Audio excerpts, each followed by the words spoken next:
Good morning, everyone. My name is Sriram from the Commodity and Currency Research Desk at Reliance Securities. This is the Commodity and Currency Outlook for 14th and 15th September 2022.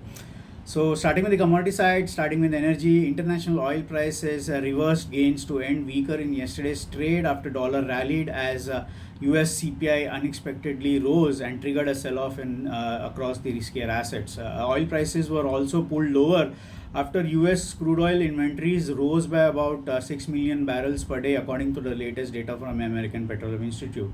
However, OPEC has stuck to its forecast for global solid oil demand growth and said that signs that developed economies remained resilient despite surging inflation in those countries. OPEC, in its latest monthly report, stuck to its forecast of 2022 at 3.7 million barrels, 3.1 million barrels per day, and 2022 they said that the demand will remain at steady at 2.7 million barrels per day. On the gas side, gas prices remained steady in yesterday's trade as investors await fresh triggers. Looking ahead, we see crude oil prices will continue to move lower. Prices have started lower this Wednesday morning as the dollar continues to move higher amid aggressive rate hike stance by the Federal Reserve going forward.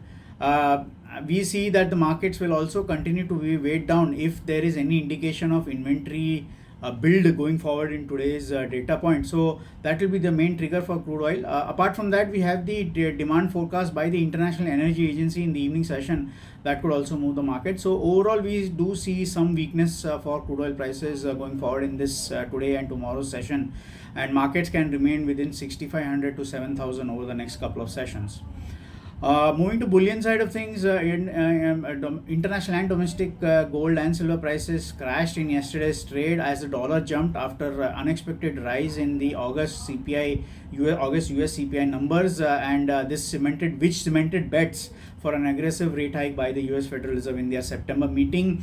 The dollar also fell. The dollar also rose in yesterday's trade after the CME's Fed Watch tool suggested that most markets have completely factored in a 75 basis point hike. In fact, Fed fund futures are slowly factoring in that there is a 40% chance that the US Federal Reserve will go for a 100% hike to cool inflation. So that will continue to weigh on sentiments on gold and silver during this next couple of trading sessions. In fact, till the weekend, we see gold and silver prices struggle. And dollar will remain elevated ahead of that crucial Fed meeting next week. So the range for the gold in the international side will be anywhere between 1675 on the lower side to 1735 on the upside of things over the next 2 to 3 sessions, while domestically we see a range of 49,800 to 50,500 for the domestic MCX October gold contract. Moving to the base metals, copper prices tumbled on Tuesday as the US dollar index rose after hot inflation raised expectation of an aggressive rate hike by the US Fed. But worries about copper supply in the LME system capped downside. The premium of LME cash over the 3-month forward contract rose to $150 per ton, which is the highest since November 2021, suggesting that there could be a supply shortage in the LME system. However, meanwhile, on the aluminium side, aluminium rose on yesterday's trade after news reflected that China's southwestern province of Yunnan has been ordered to producers in that region has been ordered to reduce power usage this week. This comes after the country had already ordered that section of the country to reduce power by 10% in the first week of September. So this will definitely push aluminium prices higher in the short run. On the copper side, copper still prices can struggle going forward if the dollar does indeed surges higher. We see that the dollar can surge higher, and that will have a negative impact on copper. But we see that the Chile's Escondida mine conflict remains unresolved till this day, and that could hurt supply if there is no deal between the copper mine authorities and the labor workers there. So overall, we see that markets can remain range bound. Copper prices aluminum prices can also remain on the positive side amid supply concerns, but we see that markets can remain range bound, and the key trigger for the markets will be next week's September's Fed meeting on Wednesday. Finally, on the currency sides, Indian rupee appreciated against the dollar in yesterday's trade, helped by foreign equity inflows and slightly weaker dollar in the afternoon session ahead of that CPI number. Rumors of RBI entering the market at 79.40 levels was an additional trigger for the rupee strength in yesterday's trade.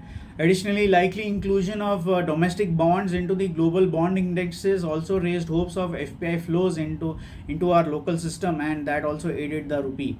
However, in the evening session, the dollar rallied by over 1% on Tuesday after hotter than expected CPI number raised bets of an aggressive rate hike by the US Fed. As I mentioned earlier, there is a possibility that the market may be expecting that the Fed may hike by 100 basis points in the coming meeting. So that will keep the dollar elevated. So we have seen the rupee has opened extremely weak this early morning trade, opened at 79.60, and we see markets continue to weaken further. NDF markets were also weak in yesterday's trade and also is slightly on the weaker side, and that will have an impact on our local currency as well. So the pairs range in today's trade will be anywhere between 79.20-25 to 79.80-85.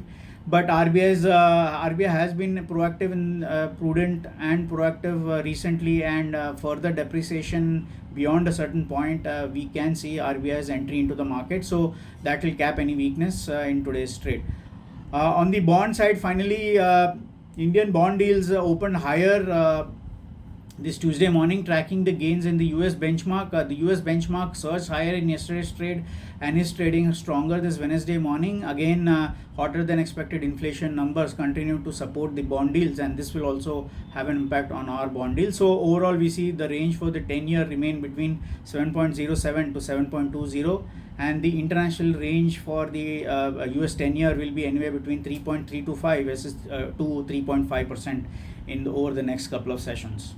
So that's it from our side. Thank you for listening. Have a pleasant day. Thank you.